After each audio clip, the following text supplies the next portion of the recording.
एक पढ़े लिखे सुलझे हुए अनुभवी न केवल भारत बल्कि दुनिया की चीजों को समझने वाले, समय समय पे बड़े बड़े डेलीगेशंस का हिस्सा बन करके बड़े बड़े लीडर्स और उस समय जो राजनीतिक फैसले या डिप्लोमेटिक जो चीजें हुई उनके बीच में अपने आप को काम करते हुए सीखे समझे ऐसे अनुभवी साथी को जोड़ करके हम समाजवादी पार्टी के लोग बहुत ही प्रसन्न हैं, खुश हैं। हम उनका बहुत बहुत धन्यवाद और उनके साथ जितने साथी आए हैं हम उन सब का स्वागत करते हैं, बधाई देते हैं।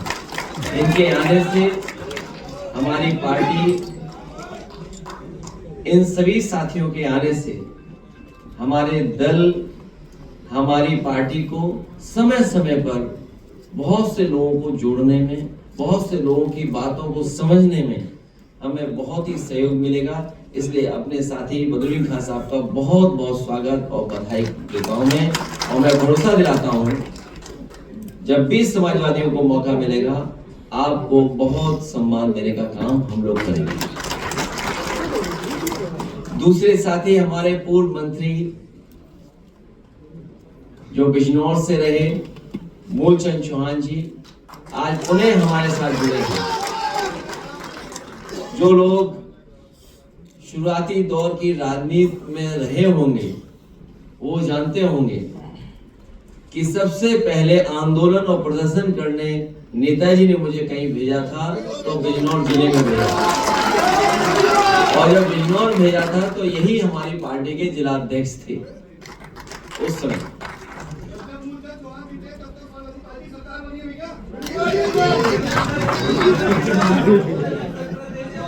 देखिए अभी आपने सुना संघ बज गया है,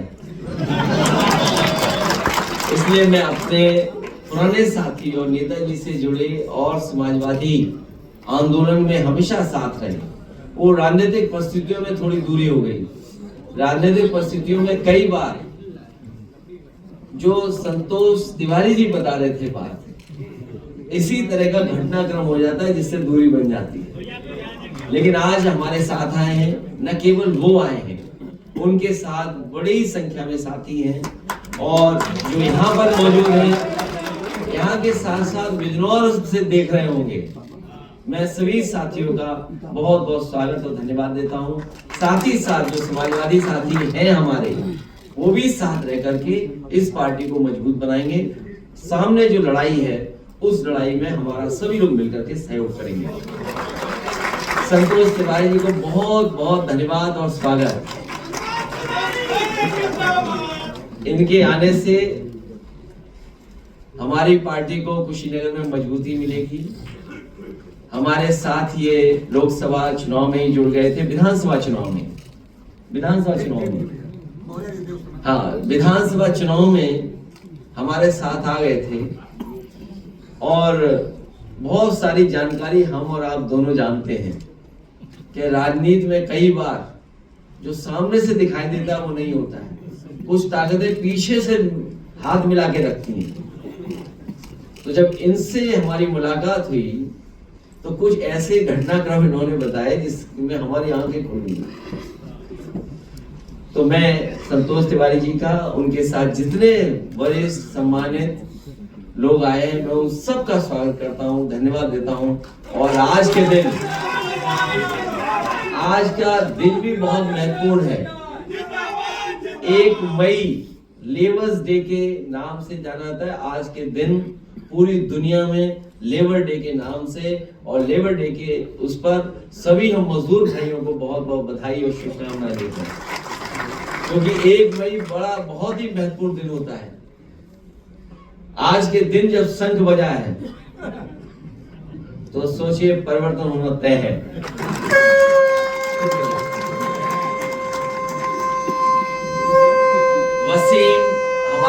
वसीम हमारे साथ पहले भी थे, दूसरे थोड़े समय के लिए चले गए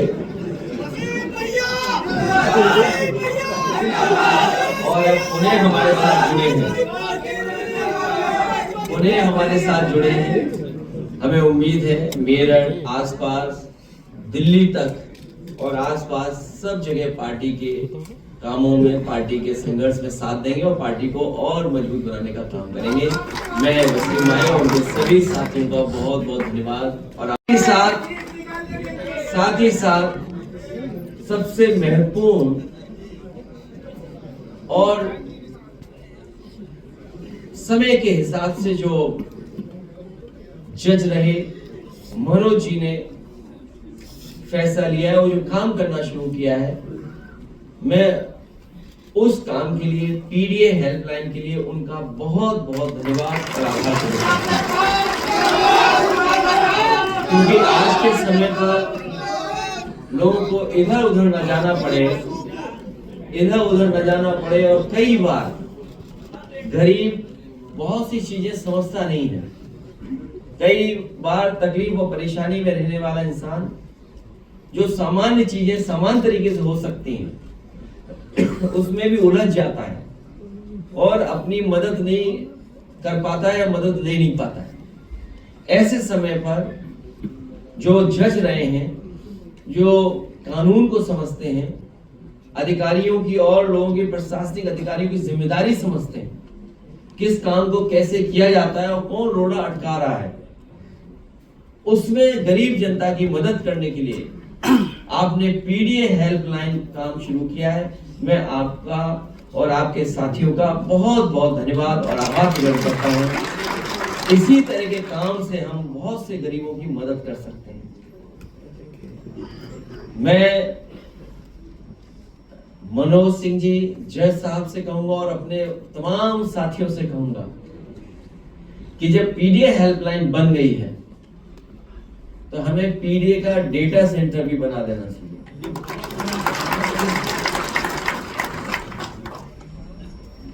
पीडीए का डेटा सेंटर, उस डेटे की थोड़ी झलकियां हम लोगों ने दिखाई थी ग्राफ के माध्यम से। सरकार को बुखार आने लगा था। केवल जब हम लोगों ने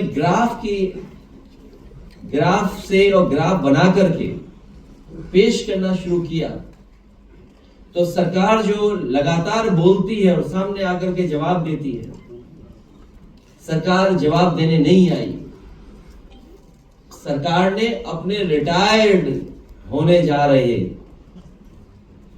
रिटायर्ड हो चुके कि नहीं हुए, अभी नहीं, होने वाले हैं, उनको आगे कर करके कुछ सवाल खड़े किए।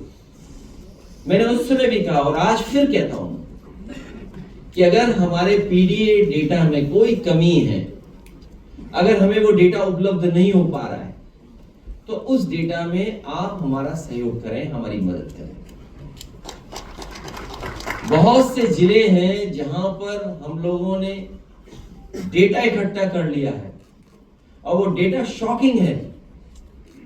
शॉकिंग इसलिए है क्योंकि जो न्याय देने वाले लोग हैं वो आपको न्याय देना नहीं चाहते। सरकार की नीयत नहीं है आपको न्याय मिले, सरकार की नीयत पे वो काम करते हैं। कई बार जब उनसे कहा जाता है कि आखिरकार ये फैसला क्यों ले रहे हैं आप, तो कहते हैं हम पर दबाव बहुत है। दबाव किस चीज का है ये कभी कभी समझ में नहीं आता है, लेकिन इस सरकार में दबाव हमें कई मौकों पर देखने को मिला है। एक पानी की टंकी भ्रष्टाचार का भार नहीं सह पाई, एक पानी की टंकी भ्रष्टाचार का भार नहीं सह पाई और टंकी फट गई, गिर गई, पाइप टूट गया। सरकार सह नहीं पा रही है भ्रष्टाचार का भार। एक वरिष्ठ आईएएस अधिकारी अंडरग्राउंड है। ये पीडीए की ताकत की वजह से घबराए हुए लोग हैं जो अभी अभी सरकार ने फैसला लिया है। हमें खुशी है इस बात की कि सामाजिक न्याय के राज की स्थापना के लिए एक कदम तो बढ़े हैं सब लोग। सामाजिक न्याय के राज की स्थापना हो, उसके लिए जाति जनगणना का फैसला 90% पीडीए की एकजुटता की 100% जीत है। हम सबके सम्मिलित दबाव से भाजपा सरकार मजबूरन ये निर्णय लेने को बाध्य हुई है। सामाजिक न्याय की लड़ाई में ये पीडीए की जीत का एक अति महत्वपूर्ण चरण है। ये शुरुआत है जहां से सामाजिक न्याय के राज की स्थापना और पीडीए की लड़ाई के लिए अति महत्वपूर्ण ये चरण शुरू हुआ है। भाजपा सरकार को ये चेतावनी है कि अपनी चुनावी धांधली हम लोगों ने आपने समय समय पर इनकी चुनावी धांधली देखी है, चाहे वो मुजफ्फरनगर रहा हो, मुरादाबाद रहा हो, रामपुर रहा हो, करहल रहा हो, फैजाबाद की सीट रही हो, अयोध्या की सीट मिल्कीपुर रही हो, समय समय पर और सीसीटीवी में कैद होते हुए भी इनकी चुनावी धांधली हमने आपने और जनता ने देखी है।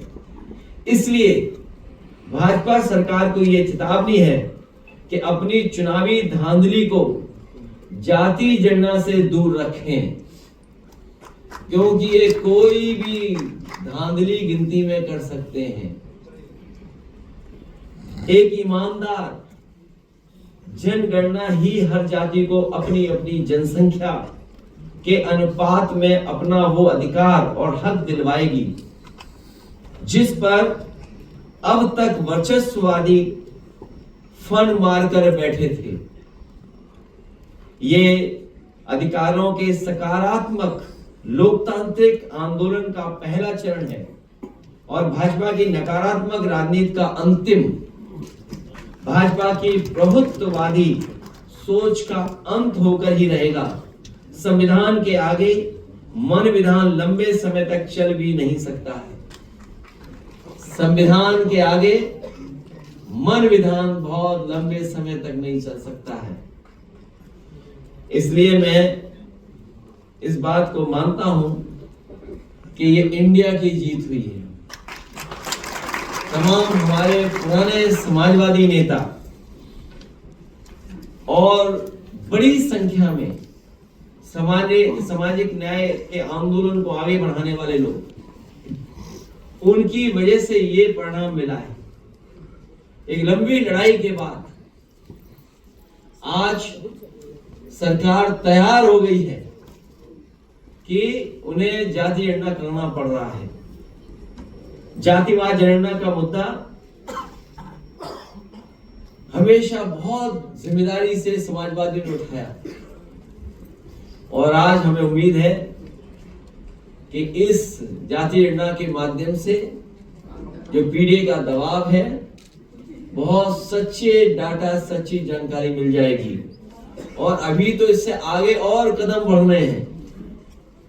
प्राइवेट जगहों पर, संस्थाओं में नौकरी, रोजगार, इन तमाम सवालों पे और बहस छिड़ेगी।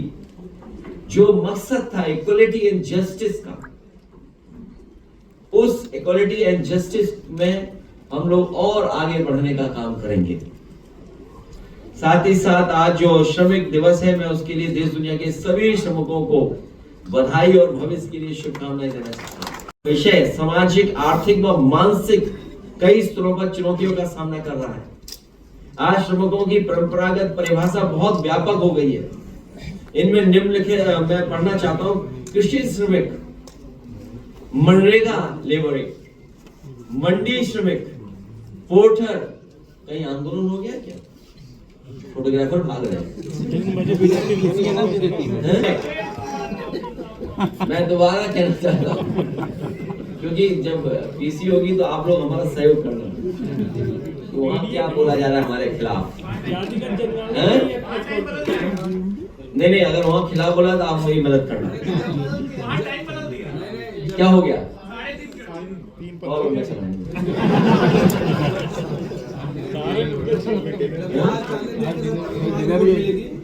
तो मैं कह रहा था कि बड़ी संख्या में जो हमारे कृषि श्रमिक, मनरेगा श्रमिक, मंडी, पोर्टर, दुकान, एमएसएमई, निर्माण उद्योग में लेबर है, औद्योगिक सेवा क्षेत्र में है और नई तरह की एक बड़ी संख्या में लोग जहां काम कर रहे हैं। हालांकि उसको हम लेबर की कैटेगरी में नहीं ला सकते हैं, लेकिन ये कह सकते हैं कि सम्मानजनक वो रोजगार नहीं दिखता है, लेकिन क्योंकि नौकरी नहीं है, रोजगार नहीं है, इसलिए डिलीवरी बॉय या हमारे ड्राइवर ये दैनिक रोजगार है। ये कोई बहुत परमानेंट नौकरी नहीं है, ये दैनिक रोजगार है। भाजपा राज में सामान्य रूप से सबकी चुनौतियां सिवाय कुछ एक विशेष अंतर के लगभग एक जैसी हैं। ये जितनी मैंने कैटेगरी बताई है, इन सब कैटेगरी में जो काम कर रहे हैं, जो श्रमिक हैं, उनके इश्यूज एक से हैं लगभग। इसलिए आज का दिन बहुत महत्वपूर्ण है। और ये परिणाम क्यों है? रिकॉर्ड तोड़ बेरोजगारी, नियमित रोजगार की समस्या, कार्य की दशाओं हालत की समस्या, किस परिस्थितियों में काम करते हैं, कार्य के घंटों की समस्या। कभी हम लोगों ने सुनने को मिला था कि किसी ने कहा कि इतने घंटे काम करना चाहिए। हमें और आपको वो मशीन समझते हैं कि अगर आप इतने घंटे भी काम कर सकते हैं और मिनिमम वेजेस, हमारा इतना एक्सप्लॉयटेशन है कि हमें मिनिमम वेजेस देते हैं। ये सब भारतीय जनता पार्टी की सरकार के समय पे हो रहा है। और कोरोना का सहारा लेकर के जो कानून और नियमों में बदलाव लाया है, हमारे तमाम मजदूर भाई जानते होंगे कितने लंबे संघर्ष के बाद, कितनी लंबी चुनौतियों के बाद उन्हें ये कानून मिले थे, उन्हें अधिकार मिले थे। उन अधिकारों का अगर किसी ने छीनने का काम किया तो कोरोना के सारे भारतीय जनता पार्टी ने उनके खिलाफ साजिश की है, मजदूर भाइयों के खिलाफ साजिश की है। न्यूनतम मजदूरी न मिलने की समस्या, लेकिन कानून तो है, लेकिन भ्रष्टाचारी भाजपाई तंत्र पैसेदारों से पैसे लेकर मजदूरों का हक मार देते हैं। आउटसोर्स, योग्यता के हिसाब से काम न मिल पाने की समस्या और संकट, सामाजिक सुरक्षा के कारगर कवच की कमी से हर तरह के शोषण की समस्या,